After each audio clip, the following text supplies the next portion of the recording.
ചോറ് ബാക്കിയാകാന്ന് വെച്ചാൽ അത് വല്ലാത്തൊരു ടെൻഷനാണ്. ഈ ചോറുണ്ടല്ലോ രാത്രിയിൽ ബറാബറായി ഇങ്ങോട്ട് കിട്ടിയാൽ അത്ര ഒരു സുഖം നമുക്ക് നേരം വെളുക്കുമ്പോൾ പിന്നെ മനസ്സിക്ക് വേറെ ഒന്നും ഉണ്ടാവില്ല. എന്താണെന്ന് വെച്ചാൽ തന്നെയാണ് നമ്മൾ ചോറ് ബാക്കിയായി ഒന്നോക്ക് വേവൊക്കെ ഏറിയതാണെങ്കിൽ അത് നേരെ കൊണ്ടുപോയാണ് കാടിവെള്ളത്തേക്ക്. അതല്ല കുറച്ചൊരു വേവ് കുറഞ്ഞതൊക്കെ ആണെന്നുണ്ടെങ്കിൽ നമ്മൾ എന്ത് ചെയ്യും, അത് വെക്കണ ചോറുക്കൊക്കെ ഇട്ട് ഊറ്റി അഡ്ജസ്റ്റ് ചെയ്ത് നമ്മൾ തിന്നൂലേ.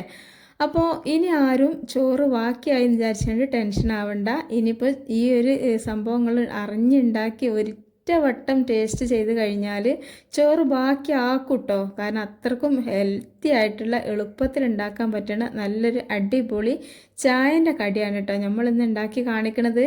ഈ ഒരു കടി ഉണ്ടാക്കി കഴിഞ്ഞാൽ പിന്നെ നമുക്ക് കറിയുടെ ഒന്നും ആവശ്യം ഉണ്ടാവില്ല. അപ്പോൾ കണ്ടല്ലോ നിങ്ങൾ ചോറ്. ഈ ഒരു ചോറ് മക്കളെ ഇന്നലെ രാത്രി എൻ്റെ മൂത്തച്ഛി കുറച്ച് ബിരിയാണിയും കൊണ്ടിങ്ങോട്ട് വന്ന്.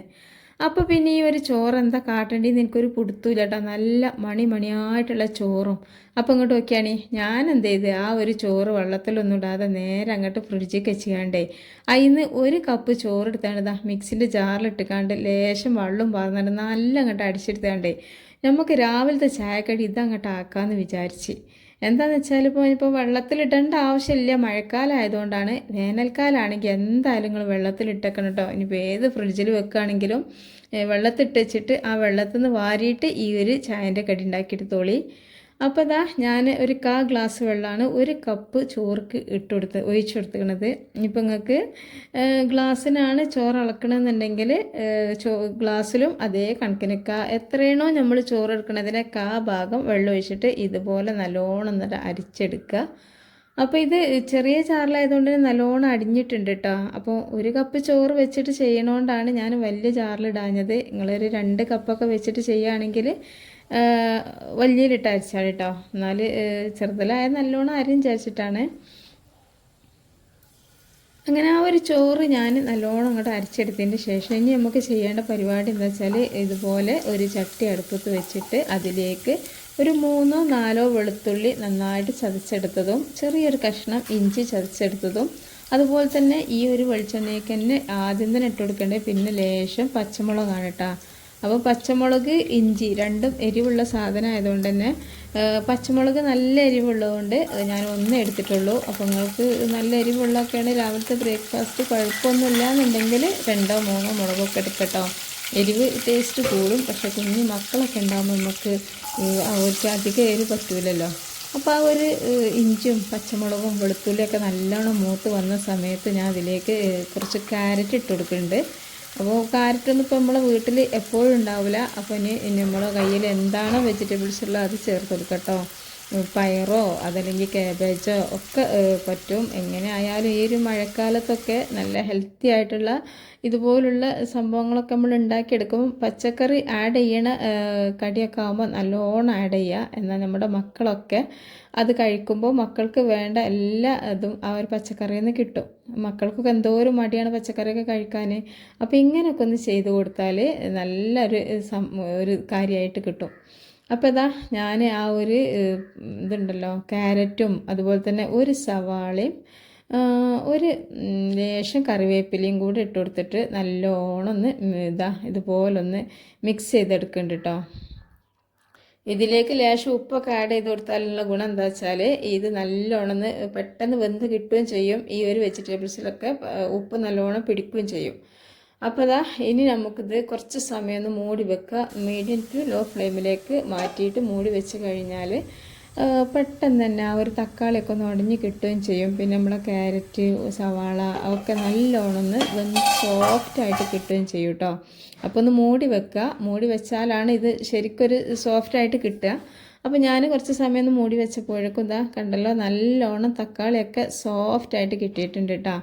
അതുപോലെ തന്നെ ക്യാരറ്റും സവാളയൊക്കെ നല്ലൊരു സ്മെല്ലുണ്ട് കേട്ടോ. അപ്പോൾ നല്ലൊരു മണമുണ്ട്. ഇനി നമുക്കിതിലേക്ക് പൊടികൾ ഒരുപാടൊന്നും ആഡ് ചെയ്യണില്ല. മുളക് പൊടി, മല്ലിപ്പൊടി, കുരുമുളക് പൊടി, ഗരം മസാലപ്പൊടി അതൊന്നും ചേർക്കണില്ല കേട്ടോ.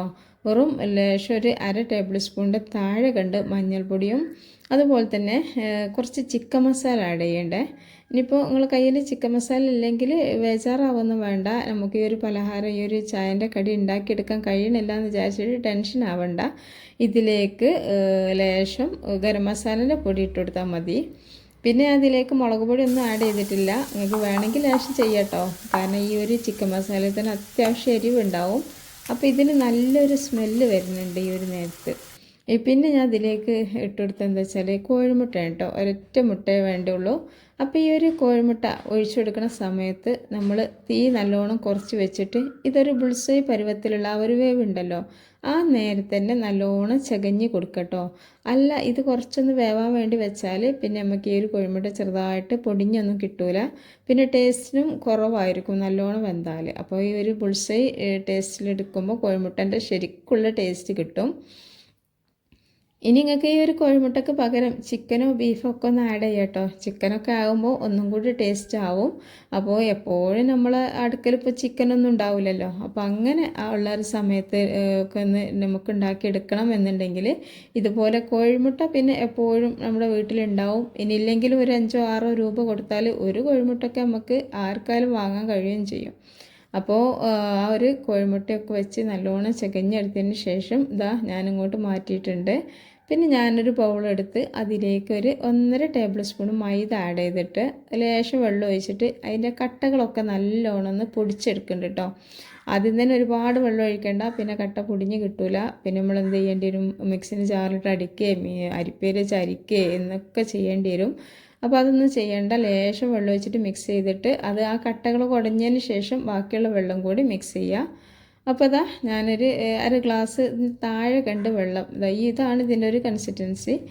ഇതൊന്ന് അങ്ങോട്ട് മാറ്റി വെക്കാം. ഇനി നമുക്ക് എന്താ വെച്ചാൽ ഇതുണ്ടല്ലോ നമ്മൾ ചോറ് അരച്ച് വെച്ച അതെടുത്തിട്ട് അതിലേക്ക് ഞാനിതാ ഈ ഒരു പലഹാരം മൈദയും ചോറും വെച്ചിട്ടാണ് ചെയ്യുന്നത്.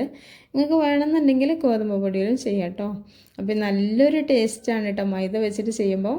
പിന്നെ ഞങ്ങൾക്കൊരു ഹെൽത്തി ആയിട്ടുള്ള പലഹാരം മാത്രം മതി എന്നാണെങ്കിൽ ഗോതമ്പ് പൊടി ആഡ് ചെയ്യുക. ഗോതമ്പ് പൊടിയും നല്ല ടേസ്റ്റ് തന്നെയാണ്, പക്ഷേ ഈ മൈദനെ അത്ര അങ്ങോട്ട് എനിക്ക് ഇഷ്ടം ഇപ്പം മൈദയാണ് കേട്ടോ. ഗോതമ്പ് പൊടി പൊതുവേ ഇഷ്ടമില്ലാത്തതുകൊണ്ടായിരിക്കും അങ്ങനെയൊക്കെ ഞാൻ പറയണത്, എനിക്കറിയില്ല. അധികം ആളുകളും ഗോതമ്പ് പൊടിയിൽ പല തരമുള്ള ചായക്കടികളും ഉണ്ടാക്കിയെടുക്കാറുണ്ട് അല്ലേ. അപ്പോൾ അങ്ങനെ ചെയ്യണ ആളുകളൊക്കെ ഗോതമ്പ് പൊടി തന്നെ ചെയ്യട്ടോ. മൈദ കുഴപ്പമുണ്ടായിട്ടില്ല, എന്നാലും ഇതൊക്കെ ആകുമ്പോൾ നമ്മൾ ഒരുപാട് കഴിക്കൂലേ, അപ്പോൾ എന്ത് ചെയ്യുക, മൈദനേക്കാളും നല്ലത് ഗോതമ്പ് പൊടി തന്നെയാണ്. അപ്പോൾ ഇതാ ഞാൻ ആ ഒരു ചോറും മൈദയും കൂടി നല്ലോണം ഒന്ന് കുഴച്ചെടുക്കുന്നുണ്ട് കേട്ടോ. അപ്പോൾ ഈ ഒരു സമയത്ത് കയ്യിലൊക്കെ ഒട്ടി പിടിക്കണ പോലൊക്കെ നമുക്ക് ഫീൽ ചെയ്യും. അപ്പോൾ എന്ത് ചെയ്യുക, ലേശം ഓയിലൊന്ന് കയ്യിൽ സ്പ്രെഡ് ചെയ്ത് കൊടുത്താൽ പിന്നെ ഒട്ടി പിടിക്കൊന്നുമില്ല. അപ്പോൾ കുറച്ചൊരു ലൂസാണെന്നൊക്കെ എനിക്ക് തോന്നുന്നുണ്ടാവില്ലേ. അപ്പോൾ ലൂസൊന്നും ഇല്ല കേട്ടോ. ഇത് കുഴച്ചിട്ട് ലേശം വെളിച്ചെണ്ണ കുഴിച്ചിട്ട് ഒന്ന് മേനെ കുഴച്ചെടുക്കുമ്പോഴേക്കും നല്ല പോലെ സോഫ്റ്റായിട്ട് കിട്ടും. പിന്നെ നമ്മൾ ഈ ഒരു ചോറ് ഈ ഒരു മൈദയിൽ ചേർത്തുകൊണ്ട് തന്നെ നല്ല സോഫ്റ്റാണ് കേട്ടോ. ഒരുപാട് സമയം കുഴക്കൊന്നും വേണ്ട. നേരെ മറിച്ച് നമ്മൾ വെറും മൈദ മാത്രം വെച്ചിട്ടാണ് ഇത് ചെയ്യണമെന്നുണ്ടെങ്കിൽ നല്ലോണം കുഴക്കേണ്ടി തന്നെ വരും. കാരണം എന്താ വെച്ചാൽ നമ്മളിത് ഫില്ല് ചെയ്യണതും പരത്തണമൊക്കെ ഒരു വേറൊരു രീതിയിലാണ്. അപ്പോൾ അതുകൊണ്ട് തന്നെ നല്ലോണം ശ്രദ്ധിച്ചിട്ടുള്ള പൊടിയൊക്കെ വാങ്ങുക. അപ്പോൾ അതാ ഞാൻ ആ മുഴുവൻ മാവ് എടുത്തിട്ട് ഇതുപോലെ ഒന്ന് പരത്തിയെടുക്കുകയാണ് കേട്ടോ. 2 കഷ്ണങ്ങളൊന്നും ആക്കേണ്ട ആവശ്യമില്ല. വലിയൊരു മാവിനെടുത്തിട്ട് ഇതുപോലെ ഒന്ന് പരത്തിയെടുക്കുക. വലിയ പത്തിരി ആക്കിയിട്ടാണ് കേട്ടോ എടുക്കുന്നത്. ഇനി നിങ്ങൾക്ക് വേണമെന്നുണ്ടെങ്കിൽ ഇപ്പോൾ എന്താ വെച്ചാൽ ഇതിൻ്റെ ഈ ഒരു സൈഡൊക്കെ അറ്റഭാഗമൊക്കെ നല്ല കട്ടിയിലാട്ടോ നിൽക്കുന്നത്. പക്ഷേ ഞാൻ ഇതിൻ്റെ ഈ ഒരു അറ്റഭാഗമൊന്നും എടുക്കണില്ല, എടുക്കും 2ാം പ്രാവശ്യം എടുക്കുമ്പോൾ. അപ്പോൾ നിങ്ങളിത് നല്ല ലൂസാണെന്ന് തോന്നുകയാണെങ്കിൽ കുറച്ചൊന്ന് പൊടി ഇട്ടിട്ടൊന്ന് കുഴച്ചിട്ട് എടുക്കുക. അപ്പോൾ നല്ല സുഖം ഉണ്ടാവും പരത്താനൊക്കെ. പക്ഷെ ഞാൻ നല്ല സോഫ്റ്റായിട്ട് കിട്ടാൻ വേണ്ടിയിട്ട് പിന്നെ ഒന്നും ചെയ്തിട്ടില്ല കേട്ടോ. ഇതുപോലെ ഇങ്ങോട്ട് പരത്തിയെടുക്കുകയാണ് ചെയ്യണത്. അപ്പോൾ നിങ്ങൾക്ക് കൈവിൻ്റെ പരമാവധി പരത്തിയെടുക്കുക എന്ന് വിചാരിച്ച് നല്ല തിന്നായിട്ട് പരത്തരുത് കേട്ടോ. ഒരിത്തിരി കട്ടി ഉണ്ടായിക്കോട്ടെ, ഒരുപാട് കട്ടി വേണ്ട, എന്നാലും കുറച്ചൊന്ന് കട്ടി ഉണ്ടായിക്കോട്ടെ. ഒട്ടിപ്പിടിക്കാതിരിക്കാനൊക്കെ വേണ്ടിയിട്ടാണ് കേട്ടോ കുറച്ച് കട്ടിയൊക്കെ കൂട്ടാൻ പറഞ്ഞത്. ഇനി നമുക്കിതുപോലെ ഒരു കത്തി വെച്ചിട്ടോ സ്പാച്ചിൽ വെച്ചിട്ടോ ഒക്കെ ഇങ്ങനെ കട്ട് ചെയ്തെടുക്കുക. അപ്പോൾ ഞാൻ പറഞ്ഞല്ലോ സൈഡ് ഭാഗം കുറച്ച് കട്ടി ഉണ്ടാവുമെന്ന്, ആ കട്ടി നല്ലോണം അങ്ങോട്ട് പരത്താഞ്ഞിട്ടാണ് കേട്ടോ. കാരണം നമുക്കിത് 2ാം പ്രാവശ്യം പരത്തി ഇതുപോലെ ഉണ്ടാക്കിയെടുക്കാം. അപ്പോൾ ഇതിൻ്റെ സൈഡൊക്കെ ചില ഭാഗം ക്രോസായിട്ടൊക്കെ നിൽക്കുന്നുണ്ട്, അതൊക്കെ ഒന്ന് ലെവലാക്കിയിട്ട് തന്നെ കട്ട് ചെയ്തെടുക്കണം. അപ്പോഴാണ് നമുക്ക് ഈ ഒരു പലഹാരം കറക്റ്റ് രീതിയിൽ കിട്ടുള്ളൂ. അപ്പോൾ ഇതാ ഞാൻ സ്പാച്ചിൽ വെച്ചിട്ടാണ് കേട്ടോ. നിങ്ങൾക്ക് വേണമെങ്കിൽ കത്തി വെച്ചിട്ട് ചെയ്യുക, എന്താണ് നിങ്ങളടുത്തുള്ളത് അത് ചെയ്യുക. അപ്പോൾ ഇതാ ഞാനിതുപോലെ ഒരു ചതുരത്തിലുള്ളൊരു കഷ്ണമാക്കി മാറ്റിയിട്ടുണ്ട്. ഇതാ ഇനി നമുക്ക് ഏത് രീതിയിൽ വേണമെങ്കിലും കട്ട് ചെയ്തെടുക്കാം കേട്ടോ. അപ്പോൾ ഇതാ ഇങ്ങനെ അങ്ങനെ 3 ആയിട്ട് ഞാൻ കട്ട് ചെയ്യണ്ടേ. ഇങ്ങനെ 3 ഇതിലും കട്ട് ചെയ്യുന്നുണ്ട്. പിന്നെ ഇങ്ങനെ അതുപോലെ തന്നെ 3 പീസായി കിട്ടുന്ന രീതിയിൽ കട്ട് ചെയ്യാണ്. അപ്പോൾ ഇതിൻ്റെ വലുപ്പവും ഇതൊക്കെ നിങ്ങൾക്ക് ഇഷ്ടത്തിനനുസരിച്ച് ചെയ്യാം കേട്ടോ. ഞാനിപ്പോൾ ഒരു കറക്റ്റ് പാകത്തിനാണ് ഇപ്പോൾ കട്ട് ചെയ്തെടുത്തിട്ടുള്ളത്. ഇനി നമുക്ക് ചെയ്യേണ്ട പണി എന്താ വെച്ചാൽ ഈ ഓരോ ഇതിലും ഫില്ലിങ് വെച്ച് കൊടുക്കുക എന്നുള്ളതാണ്. അപ്പോൾ ഫില്ലിങ്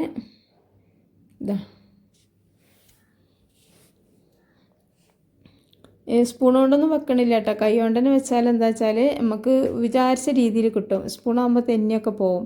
അപ്പോൾ ഒരുപാട് ഫില്ലിങ് അങ്ങോട്ട് വെക്കണ്ട കേട്ടോ. കാരണം ഇത് തികയൂല എന്നുള്ള പ്രശ്നമല്ല. എന്താ വെച്ചാൽ നമ്മളിപ്പോൾ ഇനിയിപ്പോൾ ഇത് മടക്കിയൊക്കെ ചെയ്യുമ്പോൾ ഇതിന് ഉള്ളിൽ കൂടി പോയിട്ടുണ്ടെങ്കിൽ നമ്മൾ വിചാരിച്ച ആ ഒരു ഇത് കിട്ടൂല. അപ്പോൾ അതിന് വേണ്ടിയിട്ടാണ്. പിന്നെ നമ്മൾ ഉണ്ടാക്കിയ ആ ഒരു ഫില്ലിങ് തന്നെ പാകമാണ് കേട്ടോ. ഇനിയിപ്പോൾ അത്രയും വലുപ്പത്തിൽ തന്നെ ഒരു ഉണ്ട നമ്മൾ മാറ്റി വെച്ചിട്ടുണ്ടല്ലോ, അത് ചെയ്തെടുക്കാൻ ഇത് റെഡി ആയിട്ട് വേണം വിചാരിച്ചിട്ടാണ്. അപ്പോൾ എന്താ വെച്ചാൽ ഒരു ഗ്ലാസ് ചോറ്, ഒരു കപ്പ് ചോറ് കൊണ്ട് ലേശം മൈദ ഗോതമ്പ് ഉണ്ടെന്നുണ്ടെങ്കിൽ ഈ ഒരു പലഹാരം ഇത് നല്ല ടേസ്റ്റി ആയിട്ടുള്ളൊരു പലഹാരമാണ്. അത് ഉണ്ടാക്കിയെടുക്കുക. അപ്പോൾ ഞാൻ ഓരോന്നെടുത്തിട്ട് അതുപോലെ സൈഡൊന്ന് ഒട്ടിച്ചു കൊടുത്താൽ മതി കേട്ടോ. ഇങ്ങനെ അപ്പോൾ ചെറിയ കഷ്ണങ്ങളാക്കിയിട്ട് എടുക്കുക. ഒരുപാട് വലിയ കഷ്ണമാവണ്ട, എന്നാലോ ഒരുപാട് ചെറുതാവും വേണ്ട കേട്ടോ. അപ്പോൾ ഒന്ന് ഇവിടെ റെഡി ആയിട്ടുണ്ട്. ഇനി ഞാനിത് കൊണ്ടുപോയിട്ട് ബ്രെഡ് ക്രംസിലാട്ടോ ഇട്ട് കൊടുക്കുന്നത്. ബ്രെഡ് ക്രംസിൽ കോട്ട് ചെയ്യുന്നുണ്ട് ഞാൻ. അപ്പോൾ അതിന് വേണ്ടിയിട്ടാണ് ബ്രെഡ് ക്രംസിൽ ഇട്ടത്. പിന്നെ അല്ലാന്നുണ്ടെങ്കിൽ നമുക്ക് ലേശം ഓയിലൂടെയും തൂക്കിയിട്ട് അതിൽ വെച്ചെടുത്താലും മതിയാവും. ഓയിലൊന്നും ഇല്ലാതെ അട്ടിക്കട്ടിക്കായിട്ട് വെക്കരുത് കേട്ടോ. ഇത് ഒട്ടിപ്പിടിക്കാനുള്ള സാധ്യത ഉണ്ട്. നല്ല സിമ്പിളല്ലേ, കണ്ടില്ലേ? നല്ല സിമ്പിളാണ് കേട്ടോ. ചുറ്റാനോ ഒന്നുമില്ല ഇതുപോലെ. കാരണം ഒരു ഇതിൽ തന്നെ നമുക്ക് 9 എണ്ണമാണ് കിട്ടുന്നത്. ഒറ്റ പരത്തലിൽ 9 എണ്ണം കിട്ടുന്നുണ്ട്. അപ്പോൾ അതുകൊണ്ട് തന്നെ ഇനി ഇതിൻ്റെ വേസ്റ്റ് ഉണ്ടല്ലോ, ബാക്കി ഭാഗം അതും ഇതുപോലെ പരത്തിയിട്ട് ഇങ്ങനെ ചെയ്താൽ മതിയാവും. ഇനി നിങ്ങൾക്ക് ഇങ്ങനെ വലിയതായി പരത്താനൊക്കെ മടി ഉണ്ടെന്നുണ്ടെങ്കിൽ ചെറിയ ബോൾസ് എടുത്തിട്ട് ഓരോന്നാക്കിയിട്ട് പരത്തട്ടോ. പക്ഷെ അത് ഒരുപാട് പ്രയാസമാണ്. പോരാത്തിന് നമുക്കിതിന് വേസ്റ്റൊക്കെ പിന്നെയും ഒതുക്കി ഒക്കെ പണിയാണ്. അപ്പോൾ ഇങ്ങനെ ആകുമ്പോൾ എന്താ അറിയോ, പിന്നെ ഒറ്റ ഇതേ ഉള്ളൂ. അത് ഒന്നും കൂടെ പരത്തി റെഡിയാക്കി എടുത്താൽ പിന്നെ വല്ലാതൊന്നും ഉണ്ടാവില്ല. പോരാത്തതിന് നല്ല സിമ്പിളായിട്ട് നമുക്ക് ചെയ്യാൻ പറ്റുന്നതുമാണ്. പിന്നെ നമ്മളിത് ബ്രെഡ് ക്രംസിലൊക്കെ കോട്ട് ചെയ്യുന്നുണ്ടെങ്കിലും കൂടിയിട്ട് ഇതിന് നമ്മൾ കോഴിമുട്ട ഒന്നും എടുക്കണില്ല കേട്ടോ. അപ്പോൾ കോഴിമുട്ടൻ്റെ ഒരുപാട് ചിലവുണ്ട് എന്നൊന്നും വിചാരിച്ചിട്ട് ആരും ബേജാറാവണ്ട. ഒറ്റ മുട്ട ഉണ്ടെങ്കിൽ തന്നെ നമുക്ക് ഫില്ലിങ് റെഡിയാക്കി എടുക്കുക. ഇനി മുട്ട ഇല്ലെങ്കിലും റെഡിയാക്കി എടുക്കുക. പക്ഷേ എന്താ വെച്ചാൽ ഒന്നും കൂടി ടേസ്റ്റ് ആവും എന്ന് വിചാരിച്ചിട്ടാണ് കേട്ടോ. അപ്പോൾ ഞാൻ റെഡിയാക്കി ഇവിടെ എത്തിയിട്ടുണ്ട്. കണ്ടല്ലോ, എന്തൊരു എളുപ്പമല്ലേ. അപ്പോൾ ഇങ്ങനെ നമ്മൾ കട്ട് ചെയ്യണതിനനുസരിച്ചായിട്ട് ഇതിൻ്റെ കോലുണ്ടാവുക. അപ്പോൾ ഞാൻ കട്ട് ചെയ്ത് ചിലത് അതുപോലെ നീണ്ടിട്ടാണ് നിൽക്കുന്നത്. അപ്പോൾ ഒന്ന് ഷേപ്പ് മാറിയെന്ന് വിചാരിച്ചാണ്ടോ നിങ്ങൾ ബേജാറാണ് കേട്ടോ. ഷേപ്പൊക്കെ പല രീതിയിലും വരും. പക്ഷെ നമ്മൾ ഇതിങ്ങനെ പിടിക്കുന്ന സമയത്തൊക്കെ ഒന്ന് ശ്രദ്ധിച്ച് പിടിച്ചാൽ ഇത് വലിഞ്ഞു പോവേ ഒന്നുമില്ല. അതുപോലെ നല്ല ചതുരത്തിലുള്ള ഇതായിട്ട് നമുക്ക് കിട്ടും. അപ്പോൾ ഇത് ഇപ്പോൾ നിങ്ങളൊക്കെ വിചാരിക്കുന്നുണ്ടാവും ഒരുപാട് പണിയുണ്ട് എന്നൊക്കെ. പക്ഷെ ഒരു പണിയില്ല കേട്ടോ. കാരണം നമ്മൾ വലിയൊരു ഇതങ്ങോട്ട് പരത്തിയിട്ട് അതിന് ഇങ്ങനെ കട്ട് ചെയ്യല്ലേ. അതുകൊണ്ട് തന്നെ ഇനിയിപ്പോൾ എന്താ വെച്ചാൽ നല്ലൊരു എളുപ്പമുള്ള പലഹാരമാണ്. അതുപോലെ തന്നെ ഇനി നമുക്ക് ബ്രെഡ് ക്രംസൊക്കെ നിങ്ങൾ വെച്ച് കൊടുത്തത് എന്താണെന്ന് വെച്ചാൽ ഒട്ടിപ്പിടിക്കണ്ട വിചാരിച്ചാണ്ട് ബ്രെഡ് ക്രംസിൽ വെച്ചതാണ് കേട്ടോ. ഇപ്പോൾ നിങ്ങൾ ബ്രെഡ് ക്രംസ് ഇല്ലാതെയാണ് ഇത് ഉണ്ടാക്കിയെടുക്കണമെന്നുണ്ടെങ്കിൽ എന്ത് ചെയ്യുക, ഇതിങ്ങനെ ഉണ്ടാക്കിയിട്ട് ഓരോന്നും വെക്കുമ്പോൾ നമ്മൾ കുറച്ച് മൈദ ഒന്ന് സ്പ്രെഡ് ചെയ്ത് കൊടുക്കുക. നമ്മൾ കൗണ്ടർ ടോപ്പിലായാലും എവിടെയാണോ പാത്രത്തിലൊക്കെ വെക്കുകയാണെങ്കിലും കുറച്ച് മൈദ ഒന്ന് സ്പ്രെഡ് ചെയ്ത് കൊടുത്തിട്ട് അതിൻ്റെ മുകളിൽ ഇങ്ങനെ വെച്ചെടുത്താൽ മതി കേട്ടോ. ചുട്ടെടുക്കണ വരെ നമുക്ക് ഒന്നായിട്ട് ഉണ്ടാക്കിയിട്ടാണ് ഫ്രൈ ചെയ്തെടുക്കണമെന്നുണ്ടെങ്കിൽ അങ്ങനെ ചെയ്യാം. അപ്പോൾ ഞാൻ ആദ്യം കുറച്ച് ഇങ്ങനെ ബ്രെഡ് ക്രംസിൽ മുക്കിയൊക്കെ റെഡിയാക്കി വെച്ചിട്ട് ബാക്കിയുള്ളത് നമുക്ക് നിങ്ങൾ കാണില്ല ആ ഉണ്ട രണ്ടാമത് ഒന്ന് പരത്തിയിട്ട് ഇതുപോലെ ഉണ്ടാക്കിയെടുക്കുക കേട്ടോ. ഒരു പണിയില്ലല്ലോ, ഒന്നായിട്ട് ഒറ്റ പരത്തലല്ലേ, പിന്നെ ഇപ്പം എന്തിനാണ് ടെൻഷനാവണേ. പക്ഷെ എന്താ വെച്ചാൽ ഇനിയിപ്പോൾ ഇതൊക്കെ ഞാൻ ഈ ഒരു ബ്രെഡ് ക്രംസിലൊക്കെ മുക്കി ഇതൊക്കെ കോട്ട് ചെയ്ത് ഒക്കെ റെഡിയായി. പിന്നെ നമ്മൾ ആ ഒരു വട്ടുമൊക്കെ നിന്നാൽ ഇത് ഒട്ടിപ്പിടിക്കുമോ എന്നുള്ള പേടിയോണ്ട് ഞാൻ ആദ്യം തന്നെ ഇത് അങ്ങോട്ട് ഫ്രൈ ചെയ്തെടുക്കുകയാണ് കേട്ടോ. മറ്റേ നമുക്ക് ഇനിയിപ്പോൾ ഒരു പക്ഷേ ഞാനിപ്പോൾ ഉണ്ടാക്കും, അല്ലാന്നുണ്ടെങ്കിൽ ഞാൻ ഇപ്പോൾ ഉണ്ടാക്കൂല. ഇനിയിപ്പോൾ ഉണ്ടാക്കിയാലും വീഡിയോ കാണിക്കുന്നുണ്ട് കേട്ടോ. എന്താ വെച്ചാൽ ഒരുപാട് സമയമായിട്ടുണ്ട്. ഇന്നിപ്പം എന്താ വെച്ചാൽ തിരുമ്പാനൊക്കെ നിന്ന് രാവിലെ നല്ല വെയിൽ കണ്ടാണ്ട് നിന്നതാണ്. പക്ഷേ ഇന്ന് ആ ഒരു ഉദിപ്പ് കണ്ടെന്നല്ലാതെ പിന്നെ നല്ലോണം മഴ പെയ്തു. അപ്പോൾ പിന്നെ ആ ഒരു അലക്കിയത് അങ്ങോട്ട് എടുക്കലും ഇങ്ങോട്ട് എടുക്കലൊക്കെ ആയിട്ട് സമയം വൈകിയിട്ടുണ്ട്. അപ്പോൾ ഞാൻ ഫസ്റ്റിൽ ഇത്രയും എണ്ണം കാണിച്ച് തന്നാൽ ബാക്കിയുള്ളത് ഇനിയിപ്പോൾ ഞാൻ കാണിക്കേണ്ട ആവശ്യമില്ലല്ലോ. അതിപ്പോൾ നിങ്ങൾക്ക് തന്നെ മനസ്സിലാവുമല്ലോ ഉണ്ടാക്കുന്ന രീതി. അപ്പോൾ ഞാൻ ചട്ടിയൊക്കെ വെച്ച് ഇതുപോലെ ഒരുപാട് എണ്ണൊന്നും വേണ്ട കേട്ടോ. നമുക്കിത് മുങ്ങിപ്പൊരിയൊന്നും വേണ്ട. അപ്പോൾ ഇവനൊക്കെ ഒരു പള്ളപ്പ കുട്ടാപ്പനായിക്കണം, അത്രക്കും വീർത്തിട്ടുണ്ട്. അപ്പോൾ നമ്മളിത് ഈ ബ്രെഡ് ക്രംസ് കോട്ട് ചെയ്തുകൊണ്ട് തന്നെ ലോ ഫ്ലെയിം വെച്ചിട്ട് കുറച്ച് സമയം ഇങ്ങനെ വേവിക്കുക. അങ്ങനെ ആകുമ്പോൾ നമ്മൾ ആ ഒരു നമ്മൾ മൈദ ഉണ്ടല്ലോ, മൈദ കൊണ്ട് ചെയ്യണോണ്ട് തന്നെ മൈദയും ചോറൊക്കെയുള്ള ആ ഒരു ഇത് നല്ലോണം മുരിഞ്ഞ് വരികയും ചെയ്യും കേട്ടോ. അപ്പോൾ അതൊന്ന് ചെയ്യാം. ഇത് ഹൈ ഫ്ലെയിമിൽ വെച്ചാലുള്ള കുഴപ്പം എന്താണെന്ന് വെച്ചാൽ നമ്മളിപ്പോൾ ബ്രെഡ് ക്രംസ് കോട്ട് ചെയ്തിട്ടില്ല എന്നുണ്ടെങ്കിൽ ഹൈ ഫ്ലെയിമിൽ വെച്ചൊക്കെ പെട്ടെന്ന് തന്നെ നമുക്കിതൊന്ന് വറുത്തെടുക്കാം. എന്താണെന്ന് വെച്ചാൽ ഇതിൻ്റെ ഉള്ളിലെ ഫില്ലിങ്ങൊക്കെ നല്ലോണം ആദ്യമേ വെന്തതല്ലേ. അപ്പോൾ ഈ പുറത്തുള്ള ഈ ഒരു പുറം ഭാഗം മാത്രമേ വേവാനുള്ളൂ. അപ്പം ബ്രെഡ് ക്രംസ് ഇല്ല എന്നുണ്ടെങ്കിൽ പെട്ടെന്ന് തന്നെ വേവും. ബ്രെഡ് ക്രംസ് അല്ല ഹൈ ഫ്ലെയിമിൽ തന്നെ ഇട്ട് പൊരിക്കുക. പക്ഷേ ബ്രെഡ് ക്രംസ് ഉള്ളതുകൊണ്ട് ഹൈ ഫ്ലെയിമിൽ ഇട്ട് കഴിഞ്ഞാൽ ആ ബ്രെഡ് ക്രംസ് നമ്മൾ ചട്ടിക്കൊക്കെ കൊഴിഞ്ഞ് പെട്ടെന്ന് കരിഞ്ഞ് നാശമാവും. നേരെ മറിച്ച് ബ്രെഡ് ക്രംസ് ഇല്ല എന്നുണ്ടെങ്കിൽ അങ്ങനെ പെട്ടെന്ന് കരിയൊന്നുമില്ല. അപ്പോൾ ഞാൻ 2 പ്രാവശ്യമാക്കിയിട്ട് പൊരിച്ചെടുക്കുകയാണ് കേട്ടോ ചെയ്യണത്. അപ്പോൾ ഇത് കോരുന്ന സമയത്തും ഒക്കെ ലോ ഫ്ലെയിമിലാണ് വെക്കുന്നത്. അപ്പോൾ ഒന്നാമത്തെ ഇത് ഇവിടെ റെഡി ആയിട്ടുണ്ട് കേട്ടോ. അപ്പോൾ എന്താ വെച്ചാൽ ഇതുകൊണ്ടുള്ള ഗുണം, നമുക്ക് രാവിലെയൊക്കെ നമുക്ക് എന്തൊന്നും ഉണ്ടാക്കുകയാണെങ്കിലും അതിക്ക് കറി വേണം അല്ലേ.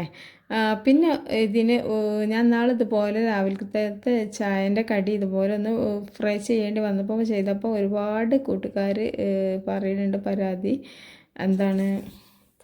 രാവിലേക്കുള്ള കടിയൊന്നും ഇതുപോലെ എണ്ണയിലിട്ട് പൊരിച്ചാൽ മന്ദപ്പ് വരും എന്നൊക്കെ പറയുന്നുണ്ട് കേട്ടോ. പക്ഷേ ഒരിക്കലും അങ്ങനെ വരില്ല.